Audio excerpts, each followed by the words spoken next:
1675 hours, 10 seconds. Hello, everybody. Thanks for tuning in. Welcome to the 260. We have with us a very special guest, Ms. Toni Mayes. We know her, we love her. Hard to beat the experience and wisdom that this individual has. So we're very, very thankful to have her. She's an experienced paramedic in the area as well, works for the coroner's office. Just a really interesting combination of experiences. So we're super happy to have you, Toni. Hello. Hello, and thank you for having me on Totally. here. Yeah. Great opportunity. Yeah, and you've had a pretty crazy morning just starting off. But let's get into your EMS experience. Who are you? Stuff like that. Just kind of give us a brief overview.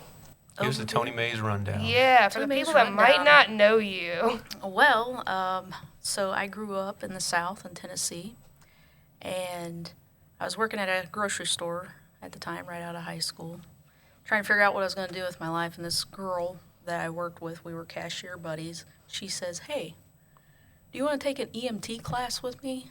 I said, What is that? What are we doing? She's like, the ambulance people. You want to go do this with me? And I was like, sure, why not? I have no clue what I want to do with my life. I'm 18, just graduated 2 weeks ago. Sure, let's go do this.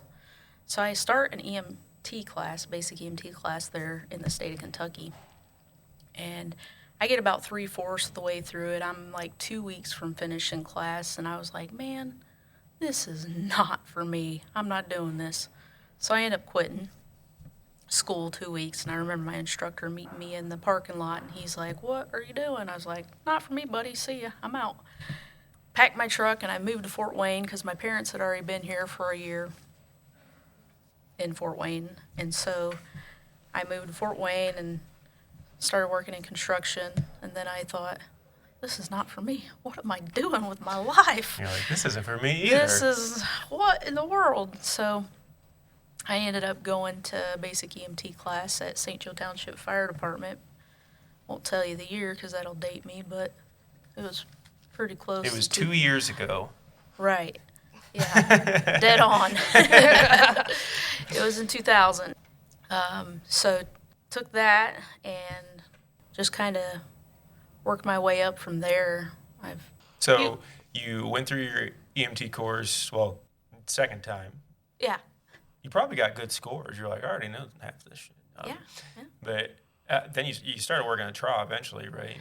Yeah. How did that start? So back in the day, I was hired in TRA November 2005.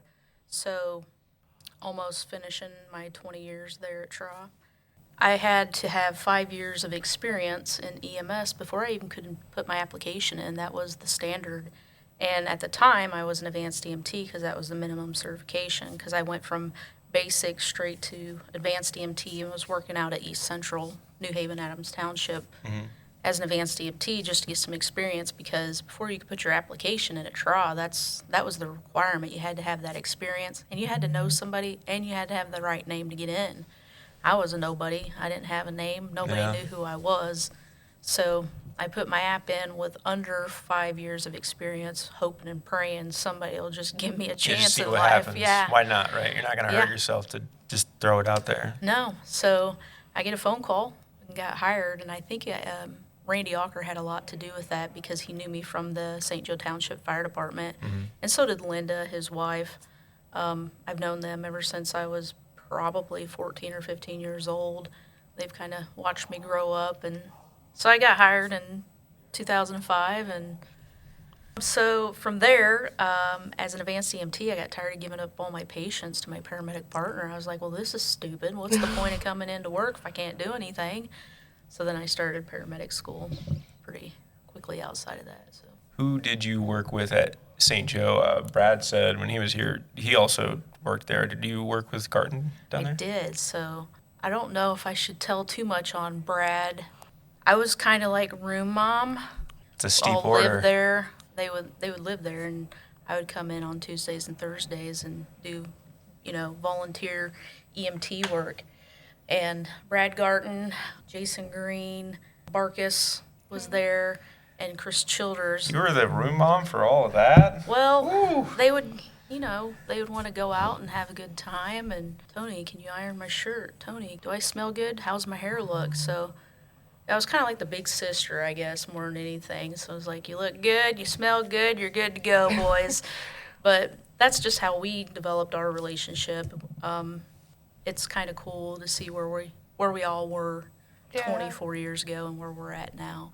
Still got a special place in my heart for those 4 guys, just because we started kind of the same time. And OGs. yeah, we're like the Yeah. OGs. It's old school, so.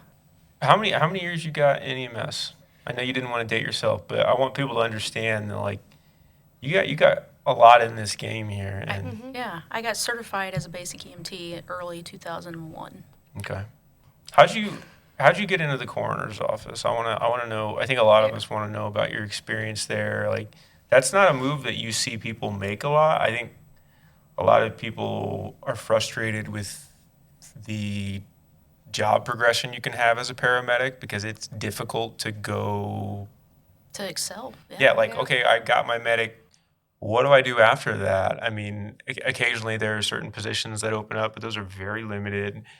And a lot of people end up going to school to be a nurse, which you are doing, or PA, or they end up making a complete career change. But you did something particularly unique. I want to know more about that. Like, just how'd you get into that? So, I don't know. It's kind of weird, actually. I had just started working night shift shortly after I got hired with trial with Chris Crickard.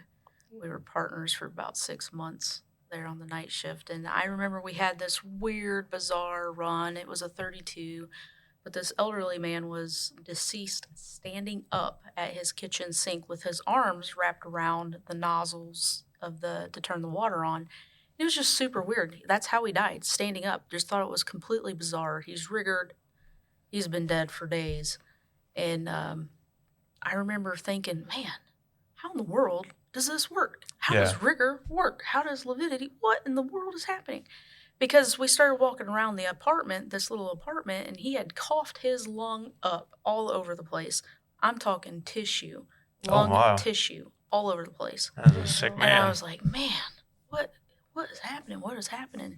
So I remember. You're like, should I be in here? Do I need a mask on or something? It was super bizarre, just the whole thing, and just the way the apartment presented. Yeah. So I remember Chris Crickard, if anybody knows her, there was no giddy up in her go, and there was no hurry up and go. So she's like, you know what? The coroner's on his way out here, so we're just going to hang tight. And I said, perfect. So I waited and waited. I didn't even really know what the coroner did. And this was like 2006, maybe early 2006. New in the business, kind of. Only got a few years, been new at Trot. I'm just kind of baby still. So I remember Dick Alfeld, who was the chief deputy coroner, shows up on this scene, and he's like, hey, kid, you want to help me? I was like, yeah, I do. And he goes, I said, what do I do? He goes, grab this guy and we're going to throw him in the bag. I mean, Dick is a great guy, but he was very like, well, me. He's going to just say it like he means it, and you better do it 3 steps ahead of me because you're going to be behind. He's like, come on, let's go, kid. So we get this guy off the sink, had to raise him up off of it, like lift his whole body up to get over that. And we put him in there, and he's like, you want to see something cool? I was like, yeah, I do. What's cool? He goes, I'm going to show you how to break the rigor mortis in the joints. And because his arms were almost, up over his head and locked. His fingers were locked. Yeah. And his knees were bent a little bit. And he goes, well, we can't just zip him up in the body bag like this. We have to break the rigor in his joints of his elbows and his knees so he lays flat in this. What an interesting experience so far. I feel like this is cool. Yeah, so I'm all up in it, and I was like, this is way cool. Well, the one thing that I noticed when he went from the standing position, we laid him supine in the bag before he started breaking the rigor in his joints. He's like, hey, do you smell that? I was like, yeah, it's horrible. I want to throw up.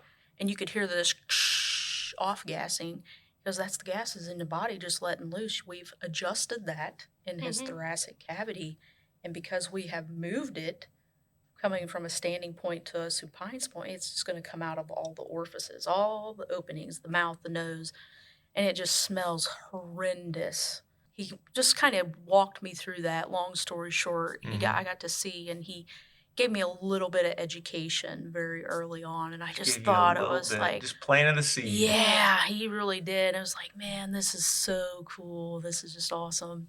So life goes on, and I, move on and get my paramedic and stuff like that. And in the back of my head, I'm always like, man, to be a coroner, that'd be so freaking cool. Fast forward, I'm working night shift full time, and a couple years later, a couple of us would get off around 5:30, 6 a.m. We'd go down to Cindy's Diner every morning after shift, have breakfast together, and go home. So I would run into That's my adorable, actually. Yeah. I love that. yeah. I remember used to doing that on night shift. We went to the tower. Yeah. So we would, a couple crews get together, go have breakfast, and just go home to kind of diffuse about the evening. And I remember running in. I was always the first one there because I got off an hour to a half hour before everybody else. So I'd go down there and get my coffee and sit there and talk. And Mike Burris was always there. And I was like, you're really cool because he's a coroner. You're like fangirling over him. I want to be like you one day. So Meanwhile, he's like sitting there. He's like, "Why is this girl staring at me?" yeah. So I ended up talking to Mike in those Cindy Diner era days. It was probably shortly, I don't know. I think I asked Burris at a scene one day. It was a double fatal shooting scene. He showed up because I ended up going back to sign the crime scene log, and I saw him there, and he's getting body bags and cool stuff out of his car, and I was like, hey, what do I do to be like you? And he was like, send me your resume, kid. And I was like, okay. That's all I did. I mean, just very early on, and it was even when Balliet was a deputy coroner and seeing him on scenes, it was nice to talk to him and see the different perspectives, especially at 32. So I learned a lot from him as the medic, and Eric Balliet being on scene, knowing he's a deputy coroner as well. So I would always pick his brain about a lot of things. And so I learned a lot from him and a lot from those before me. So it just kept spiking my interest. I'm typically a very nosy person when it comes to end of care, or like when we drop somebody off at a hospital. I need to know what their diagnosis was. What happened? I need to know. And when people die, regardless of the situation, I've always wondered what in the world happened to them, or what they die of. So it just spiked that curiosity of like, I need the whole story here. I can't just stop and go back in service because it's going to be constantly playing in the back of my mind what happened. So I got on Mike Burris's nerves for a full year. I called him once a month. Hey, when you going to bring me on? Hey, when you going to bring me on? I did that once a month for 12 months straight, and then finally he says, hey, kid, you ready to go to coroner school? I said, yep, let's do it. So that's how it got started. It just piqued my interest very early on in my EMS career, and I just kept asking questions and gaining knowledge. That's not something that happened accidentally, like very persistent and intentional. Like you put yourself there. Yeah. I don't know, if you want to see something happen, make it happen. Yeah. That's what you did. Yeah. If you want something, you got to go get it. Yeah. And you don't have to be annoying about it. You just Polite and persistent. Yeah, that's really what it Little was. P&P action. Yeah. P&P action. I like that. You mentioned a few things that I want to ask you about. Yeah. Explain some of these fundamental things. Like you mentioned rigor mortis. Like I know we've learned about it in some of our, like whether it's your EMT course, your advanced course, or paramedic course, but odds are you were probably trying to memorize a lot of other information, and maybe it's not something you're super familiar with. Can you explain rigor mortis? Can you explain lividity? Like how do you know how long someone has been dead? Because I would always hear people on runs like, oh, they've been dead for like 8 hours. I'm like, how the hell do you know that? You're not a coroner. How do you know that? Also, fun fact that coroners really don't know either. We do, but we don't. There's different stages of rigor mortis, and typically rigor starts. Your first thing in your body that's going to get rigored is your jaw. Your hands, your feet, your legs, arms, that's the last thing. So if you can't move that jaw, they've been dead, but you can move their arms or their legs. They're still pliable, but their jaw's pretty stiff. That's about a 6 to 8 hour window. Once Okay. your body is fully rigored, that typically takes 8 to 12 hours, roughly. It all is based on climate. Climate has everything to do with it. So if they're in a warmer environment, middle of the summer, their body's going to take longer for rigor mortis to set in. The colder the environment, it's going to be a shorter process. It all depends on the temperature and the environment, meaning if they're outside in the woods and it's 70 degrees during the day and 30 degrees at night, it's going to take a longer time for rigor to set in. So a lot of people don't know that. And, you read it in the EMS books, in the education class that, hey, this is what it is. Your arms are stiff, that's rigored. Moving on to the next subject. Yeah. You don't get that education. But climate has everything to do with rigor. So for us to look at somebody that's fully rigored, even after 20 hours, roughly 24 hours of rigor, once the body is in rigor for 24 hours, you lose that. Your body becomes pliable, and then it restarts the process. So it not necessarily comes and goes, but after a long period of time, based on the environment, you lose that, and then it comes back. So why it does that, I'm still trying to. That's really Get- interesting. Yeah, that's what I was did going to not know ask. that. Like, why does it do that? So I think it has a lot to do. And I've asked Dr. Wagner, one of our pathologists, this question just because I'm a nerd and I need to know, like right now. And he's explained it to me multiple times, but I don't comprehend it. And it's almost like the gas exchanges kind of have a different chemical reaction in your joints and loosens up in your muscles and stuff like that. So I don't really have that answer, but I can get that answer for you guys. But rigor mortis is not just you look at somebody and be like, oh yeah, they've been dead all night. You really don't know that. Yeah. And to be honest with you, a pathologist really doesn't know that. We honestly look at the last known alive time, and that's, you call the deputy coroner on call to report a death, and they say, when's the last time they were alive or anybody seen or talked to them? That's not my job, ma'am. I don't know. Well, it's imperative for us to know because we kind of go off that timeline and look at the rigor mortis and the environment they were on, and we can't necessarily pinpoint that on January 7th at 8 a.m. they collapsed in this hallway and that's where they've been for 3 days. We can't determine that. But we can kind of put a mental note of timeline on that as far as, yeah, they've been down for a couple of days. It checks out, You put the details of temperature, last known well, combined with rigor mortis or lividity, and kind of have a comprehensive picture, maybe. Yeah. And lividity, all that is the interstitial fluid and the blood just gels up. So however the person is laying, whether they be prone or supine or even twisted up like a pretzel, we know by looking at the lividity that's been there. Lividity is going to start way before rigor mortis, and that's just because gravity, the center of gravity. If you're laying on your right side and you die on your right side, and you fall on a bunch of cables next to your entertainment center and you lay there for 3 days, when we pick you up and roll you over and we look at the right side of your body, there's going to be white indentations and some maybe blanching. And we can look at that and be like, what objects were they laying on? Because that almost scars in the lividity. It looks like a scar or an indentation. So that is just that blood, that pooled blood going around that object that they were laying on.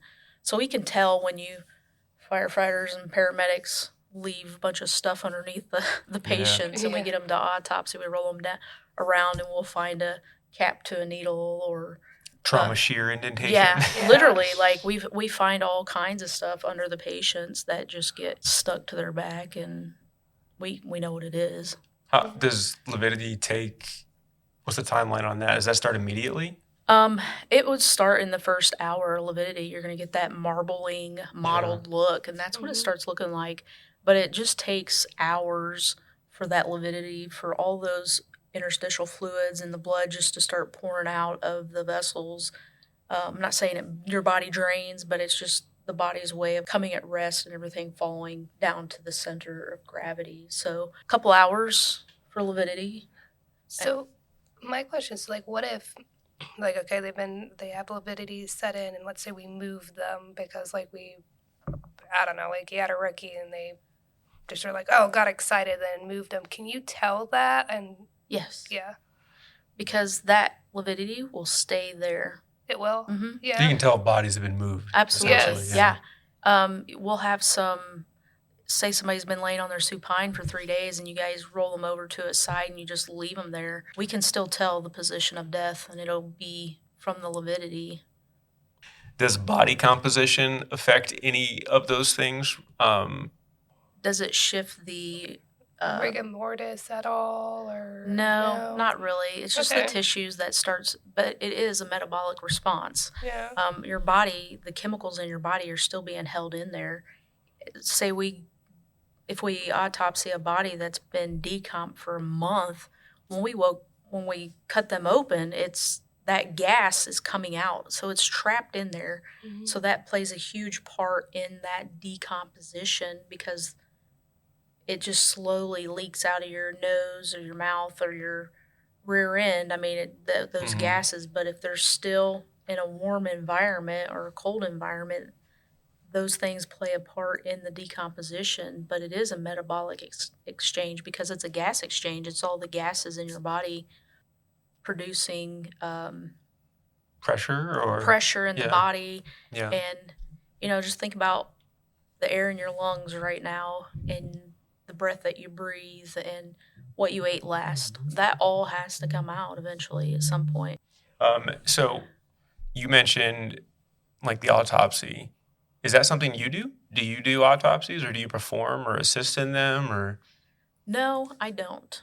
Because But I I'm- genuinely I don't Yeah. know anything about your job other than you deal with dead people. Like, what do you do? What do You I see do? Dead people. I see dead people all the time. So There was a great joke opportunity there, and Yeah.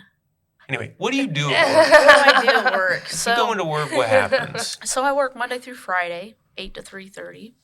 And I go in and we look at what cases were taken the night before. So what do we got on our desk today that happened last night?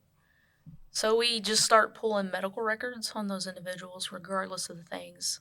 EMS reports, fire reports. We pull your medical records, hospital reports, nursing home, everything. We pull all those reports, and what we do is we read those medical records, every single word and page. And sometimes it can be 4 inches thick, sometimes it's 4 pages. It just all depends on the documentation. We all put cases into Spillman. We type up a 32A, it's a death investigation report in Spillman, and attach it to their name number. It's a lot of office work, a lot of paperwork and typing and sitting, which is mind-numbing sometimes to me because I'm not made to sit around. I'm like a real get up, move kind of person. But we do go to all accidental scenes, homicide scenes, motor vehicle crashes, and suicides and unnatural deaths. The big ones we do investigate are those unnatural suicide, homicide, motor vehicle crash, and accidental deaths. So Accidental deaths, does that include like ODs? no, as long as there is an age limit, anybody under the age of 17 years old will make the scene. Gotcha.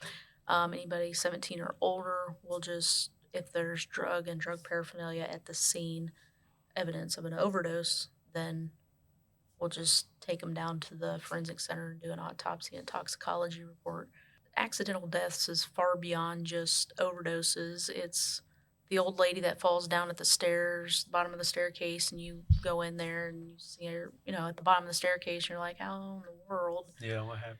So those type of things, somebody falling off of a barn or a shed, top of the roof, found in the backyard, those are all suspicious deaths, electrocutions, Yeah. drownings. And you mentioned earlier that you read the charts. What are some things that EMS, fire could do better, or like that helps your job or that doesn't help your job that we Yeah. can kind of tell people? So this is I'm glad you asked that question because it's very frustrating sometimes getting EMS reports that have one or two sentences. We came, we saw, we said 32 officers are handling. And although that may sound good in your mind, there's a lot of missing pieces to the puzzle. We look at fire and EMS and police as our eyes and ears on the street. We can't be everywhere all the time, so it's imperative to document and chart very accurately. As a medic, I know what it's like to be in a hurry and do a chart, but I've also learned as a coroner it's imperative to put those details in there. If you are flipping a bed or moving a couch on a triple shooting and you got 3 people in there, you're just exhausted and you want to go back and sit down and chill. But we, the investigators, the coroner's office, it's imperative for us to know that you flipped that bed, you moved that couch. Because we go to that scene and we take pictures. We can see the missing pieces of the puzzle, but how do we put that back together? And we can't reconstruct that because nobody has documented that. There's a lot of things. If you do it on scene, you need to document it. I don't care if it's 40 things or 2 things. It's imperative with our investigation because I find myself, because I know everybody in this city, if I get an EMS report and I see who was on that run, I'll just call them. Hey, I need you to fill in the voids here. We're missing a lot of information. The gun was moved. Who moved the gun? Like, we can understand if it's a hazard, move the gun. But we also learned in EMT class, don't move the evidence in a crime scene. And specifically guns and knives I'm seeing get moved and tossed into a corner and more, and just had a scene this week that somebody moved the weapon off the bed because they said that they were still breathing. There's no way this person was ever breathing. And I can see that maybe they could have been amped up, saw a gun and tossed it like a hot potato.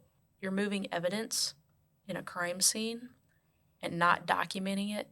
That's an issue for our office because we have to try and piece those puzzles together. And because of the contacts that I have in fire, police, and EMS, I can't just sit and call every single person who moved this gun or why did you move this gun. You've got to document that, and that's including furniture, bedside tables. If you move something out of the picture that originally was there when you got there, you should be documenting that. That's imperative to our investigation. And if we don't have all the pieces of the puzzle, it's going to take us longer to investigate and reconstruct that crime scene. Yeah. So let's say I moved something, but I can't remember where it was originally. How would you suggest, like, documenting that? Just be like, hey, I moved this object. I know that's complicated. Yeah. Say you move an ottoman. You move this giant ottoman, and all you did is help a firefighter or another medic just pick it up and toss it on the top of the couch. Yeah. Just document. We moved the ottoman from the middle of the couch to the top of the couch, or just give us an idea, because what you don't realize is that we walk into these crime scenes and we look at the big picture. Was this apartment or home tossed and that's what happened? Yeah. So, or was this the medics and the firefighters destroying the area because they're trying to render aid to life? 8 people come in this kitchen to, We got to move some stuff. Yeah. And sometimes, so I want to make sure we're understanding you. Like, you're not saying, like, don't move things. Like, if you got to do it, do it. Yeah. But just be cognizant of that effect. Like, I moved a couch, and the legal process after that, like, that movement is very important. And so include that in your chart. Yeah, Just that's say all you we did want. it. Yeah. Say you did it and what you did. If you move a... Not in trouble, No. just say you did it. No. That way it completes the picture. That's all we know. That's what we want. We need to put that crime scene back together. So if you take a recliner and scoot it back 12 inches or 3 feet to get the patient out of there, we understand those things happen. And like you said, you're not in trouble or you're not going to get barked at. We just have to reconstruct everything. Yeah. And so when we see missing pieces, then we start thinking, did somebody break into the home and toss it upside down before they shot and stabbed them? Was this a Or- robbery? Were they Yeah. looking for something? Yeah. Or I guess that makes a lot of sense. I think it's imperative to just keep in the back of your mind when you're on these scenes that fire, police, EMS is the eyes and ears of the coroner's office. If you don't tell us, it could be weeks or days, or we may never even find out or figure out. So if you don't tell us, we don't know. It's not just curiosity too. Like, what happened? Like, there's a legal process here too. Like, someone was murdered. Like, those details could play a role in Convict- apprehending Yeah. whoever did this, so that Absolutely. justice can be served. Yeah. So yeah, I mean, that just goes to you. Like, if anyone's listening, thinking, that's not my job. I don't have to. I gotta get in, get out. I gotta provide care, and like that's just not something I need to be concerned with. I mean, it is, because this is the community we live and work in, and if we have to do what we can to keep it safe. So that perspective is very valuable. Yeah.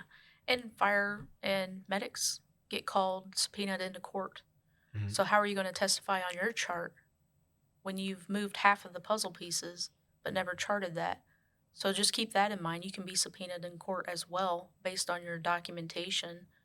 And it could take up to 2 to 3 years for you to get that subpoena. And if you got a crappy chart, buddy, Yeah. you're going to be squirming in that seat when everybody's crucifying And they're you going to about know it. you're squirming. Yeah. And they're going to put the pressure on you. Yeah, absolutely. It's pretty uncomfortable when you're in that hot seat and there's all these I feel like you're the legal one getting people. charged. Yeah, Yeah. it does. It's definitely uncomfortable and awkward. And again, like, if you got to move stuff, it's fine. You go to that arrest and Yeah.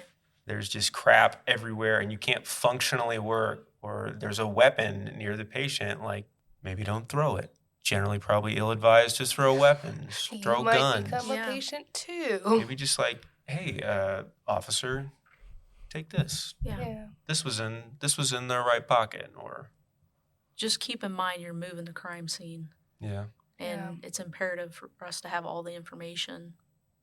Make sure you really look at that crime scene, like even at nighttime, like get your flashlights out. I have heard stories of people accidentally kicking guns, kicking body parts, stuff like that, and that. Even kicking a tail light out of the way is Yeah. a huge deal, because you got to think of the fatal crash reconstruction team that comes out for city or county. They actually mark those pieces, take pictures of those pieces, and make sure that, what car did it come off of, and they'll compare it. Somebody's like, I saw a blue truck and they went this way. They'll go find that blue truck and see if this piece at the scene from a headlight matches that car. So don't get too in a big rush you've got to move parts and pieces. Obviously somebody's life is the goal here, and saving them. So if you got to move things, just document. If you're kicking debris, you kick debris. We don't work in a bubble. Like, the world keeps spinning, and Yeah. other people have roles and responsibilities pertaining to the calls that we're going on. It's not just us and them. I mean, Right. And we're all in this together. I mean, you're the eyes and ears, and we're to investigate. And even my job, I push it off to somebody else, the prosecutors and pathologists and anthropologists. So yeah. Yeah. Those details, I mean, you're giving people a fair shake, like you would want you to be given, or your family member to be given. So ultimately, I think that's what it boils down to. You see that fire crew or an EMS crew did this on scene, you're like, oh, thank God they did that. fire and EMS, what you do good is sometimes putting the medications in your chart. If somebody's got a shoebox full, and you take the time to write those down and you put those in your chart, or you put next to kin information in your chart, just little things, that extra mile that takes an extra 5 minutes to do. Those are very helpful for us. It's not required, but if you put the family doctor or just that little bit of information that you got while you were there and you throw it in your narrative, those are helpful to I us. guess you think about it, yeah, you said sometimes you'll have a stack that's 4 inches thick. So I Yeah. guess if you're able to like streamline some of that information so that, okay, I already know who the patient's doctor is. These medications are on scene. Yeah. Like, That's going to streamline, make things quicker for you, Yeah. I'm sure. Yeah. And I had a question. So with pediatric runs, some of them you guys get called even if the kid hasn't died yet, right? Right. A condition B, Mhm. Bravo, or less, we are notified. Okay, and then what's the process on your end? You're just notified, or do you actually write a report? A lot of people don't know this. Statistically, Allen County has the highest infant mortality rate in the nation, and it's been like that for 30 plus years. And they have done studies, they have done all kinds of things. Why? Why is Allen County and Little Fort Wayne the highest infant mortality rate? And they chalk it up to the diversity of the culture and certain area codes in the city and in the county and low income. And they feel like because of the middle class versus the lower class, there's more lower class essentially in Allen County. And because of that, they think that it's just an irresponsibility of neglect. If you transport anybody under the age of 17 and call them a B, a Bravo, you better be very confident in that, because dispatch will call us and wake us up at 2 or 3 o'clock in the morning, or regardless of the hour, regardless of a holiday, say, hey, Medic 5 is transporting a B Bravo from a scene out to Lutheran Hospital, just calling to let you know. Well, we'll ask, what's the age and what's the sex of the infant? And what we do with that is we keep a daily log of all the phone calls that we get and deaths, ages, and stuff like that. And all that's doing is helping DCS with an investigation. So in the event this child dies, we were notified. We've been notified for the last 6 months. This child's been going to the hospital, condition Bravo minus, for 6 months straight, once a month. What's going on here? So it just kind of helps build a case. If there is a case, we have that proved on our documentations. We don't necessarily write a chart or open a file, but we have it documented on a piece of paper that we keep in a file folder. And then if this infant dies in 2 or 3 years, that's more ammunition for the prosecuting attorney to prosecute a neglectful parent. That makes a lot of sense. It's a proactive step. It's like, what's going on here? Yeah. Yeah. Can you review Condition Bravo? I think that there's some ambiguity around conditions and whether like you're in Fort Wayne proper, whether you're in county. Some services don't even use them. Some just say I'm going lights and sirens. Some say I'm going quietly. Can you break down Condition Bravo for this area, like what that means? So for condition Bravo is that they are in need of immediate attention with a doctor. So those are going to be your kids that are respiratory illnesses, croup. They're pretty sick kids. Yeah, they may pull through, or they're going to pull through. You got it in the back of their mind. They just need X, Y, and Z at the hospital. I don't have it. We're kind of struggling here. The condition B is you've got a critical kid or adult. You got something critical, but once they get to the hospital, they're going to be okay. But right now, They are not. They are Yeah. not okay. Okay, I appreciate you breaking that down. Yeah. Just getting the education that you guys are the eyes and ears of the coroner's office, whether you want to accept it or not. You really are. We can't come to every home, every death. It's There's only crazy. so Yeah, many that of would be you, crazy. and things are It's- happening all the time. It is. Yeah. Death occurs 24/7 in Allen County, and we have 20 to 25 deaths a day within 24 hours. We have close to 5,000 deaths in Allen County a year, and sometimes we're getting called on those, even the natural deaths. But it's imperative to remember and keep in mind, it may not be in your job description, but it will help us immensely to get this ball rolling. When you call us and you're like, hey, I got a 32 here, don't just start talking. There's actually a method to our madness. Anytime you call the deputy coroner to report a death, we have an actual worksheet that we're going to fill out. So we're going to fill it out and ask you 30 questions.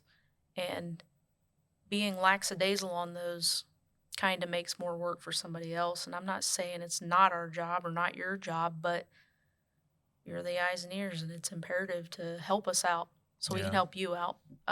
We're going to ask the full name, the social security number, the birthday, race and sex, and if they're married, and last known alive time, medical history, and your 32 time, and who pronounced.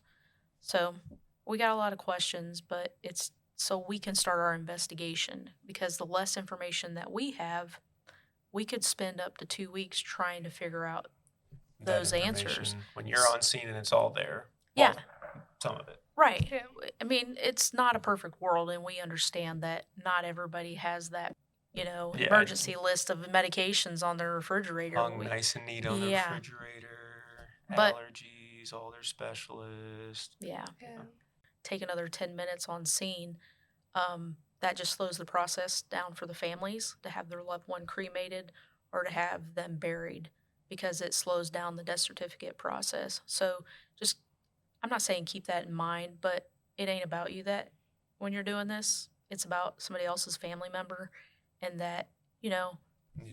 if you have somebody that's dead at home, just think, I can either help now or I can draw this process out longer. I do want to ask, do you look at death differently now? I do. And it's crazy because I've learned so much. Some people say they're scared to death, and I'm not ready to die. I don't want to die. I want to live to be 300 years old, but I know that's just not a thing. But I remember very early on learning about funeral homes and how legal next to kin works. That was very new education to me specifically, because I remember having a conversation with my daughter about a year after I'd been working full time. She was home on leave. A lot of people didn't know that she was in the United States Marine Corps. She came home on leave one day, and I was like, we need to talk. And she's like, oh God, are you dying? I was like, no, but in the event I do, she's like, we're really having this conversation? Absolutely. Because I don't want you to be caught off guard if something happens to me and you don't know what to do. You're my legal next to kin. Like, you're responsible for me. So we had a very difficult conversation. She was in tears and I was in tears, and she said it was the worst conversation, but it needed to be done. And it's a lot of things. It's a conversation that people just don't have with their loved ones. And it's very sad.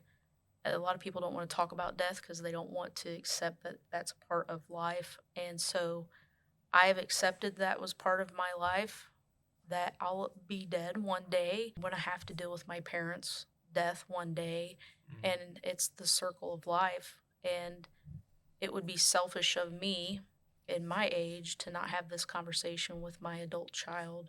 I don't know. People don't like talking about it. Like when you're talking to the family after we've called someone, like you can tell, like, you guys haven't had this conversation at all, have you? Like, And that's 99% of the population. I don't blame them, Yeah. but a little bit of intentionality to have that difficult conversation with a loved one is probably really valuable.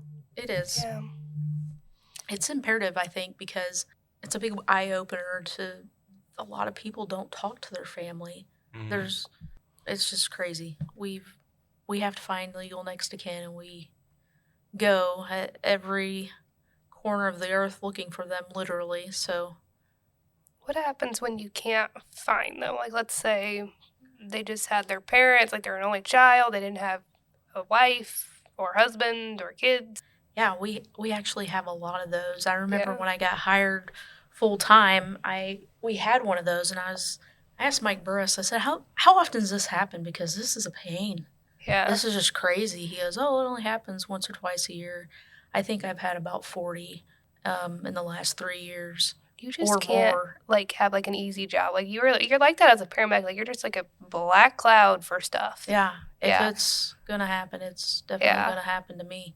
But yeah, it's crazy how a lot of family just don't have anybody. But what we do is use True People Search a lot, and we'll see what possible relatives, and we'll call every number.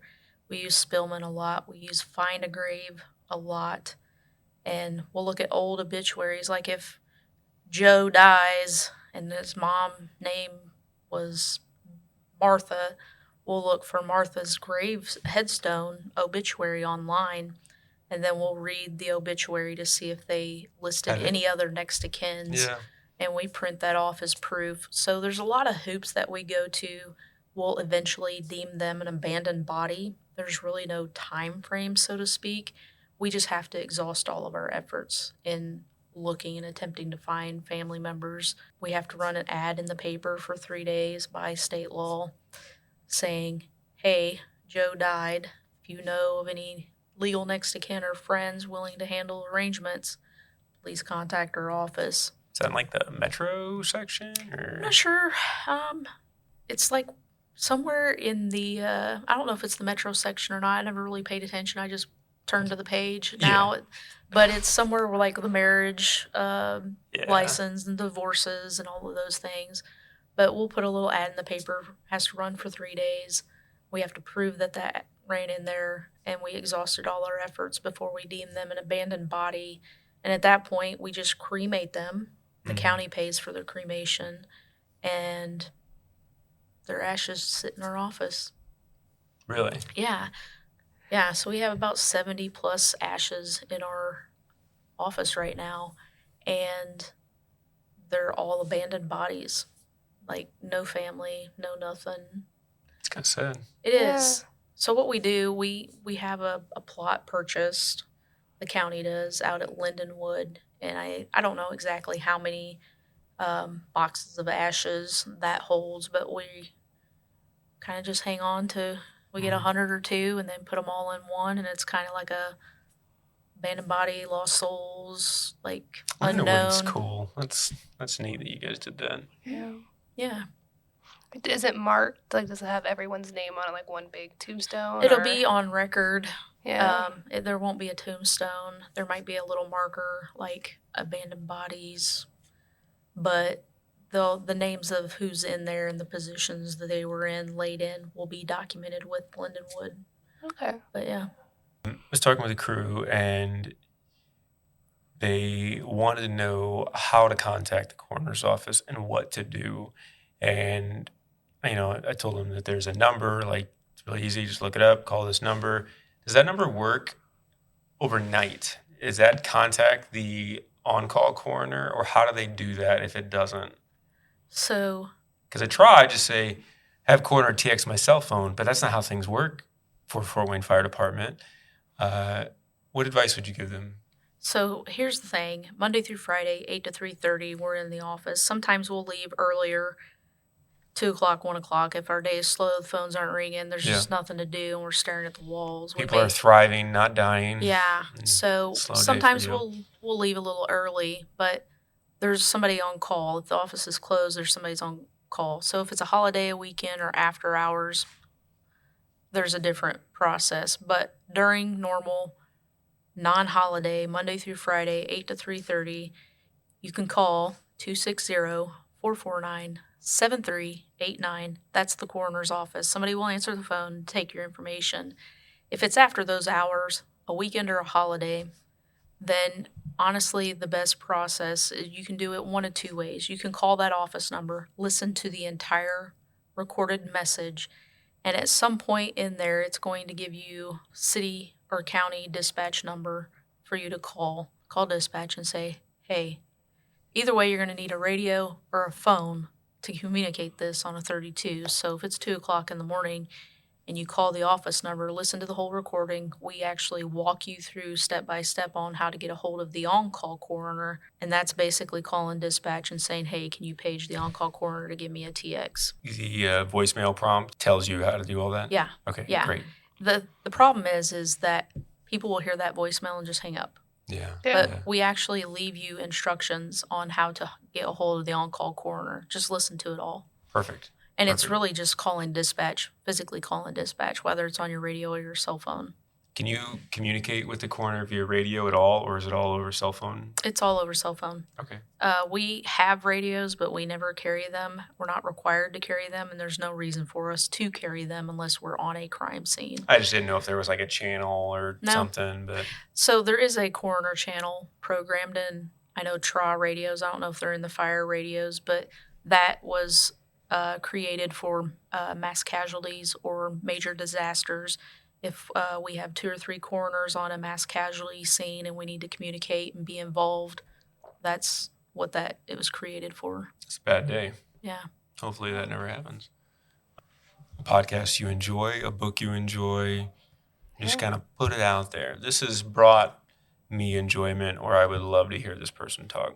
My favorite book, it's called Working Stiff.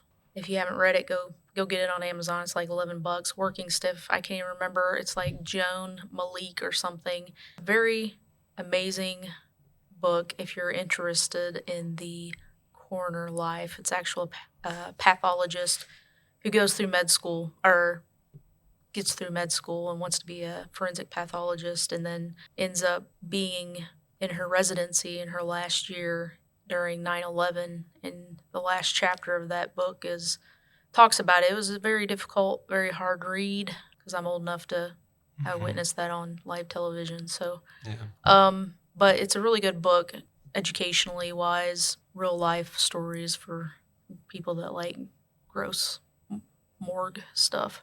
That's book wise. Crime Junkies, I'm forever a cold case kind of person. I got one I'm kind of beating my head against in the office. Cold case I've been working on from the 80s. You are? Yeah. That's cool. What? Yeah. We have So- a real life sleuth. Crime Junkies. You are a sleuth. So that's the podcast. My favorite podcast is Crime Junkies, and it's Yeah. I just love hearing about cold cases. But Yeah. yeah, And you're working one? well, not solely on my own. We're all kind of working on it, but I had one from 1988 that I had to figure out. Really didn't know who it was until I went and got a skeletal remains from IU Bloomington. So yeah, I drive all over the state. I deal with anthropology. I talk to everybody. Had a lot of great education along the way. So you're just driving up from Bloomington with a bunch of bones in the back of your car? More than once, yes. Oh my goodness. Huh. Yeah. Get pulled over and like, well, I have to carry a burial transit just like the funeral home, and being a deputy coroner kind of excuses me from all the bad juju. So even if I was, it's going to be excusable. if you could give a piece of information or advice to someone struggling mentally with whether it be personally in their life or just what they've seen in their professional life. I mean, it's weird because you'll see dead people and you'll go on calls and it won't bother you, but then something changes and they do. My best advice is find a person that you can talk to, whether it's professionally or personally. There is no shame in the game to go and get help and say you have a problem, or you can't sleep, or you can't eat, or you found yourself in the bottom of a bottle for the 7th day in a row. Those are all unhealthy and unnatural things, but then again, you're seeing unnatural, unhealthy things day in and day out. So it's going to take a mental toll on you at some point in your career. And it's imperative to get mental health and find somebody you can talk to. Well, thank you for your time. And for everyone out there listening, just remember, leave it better than you found it.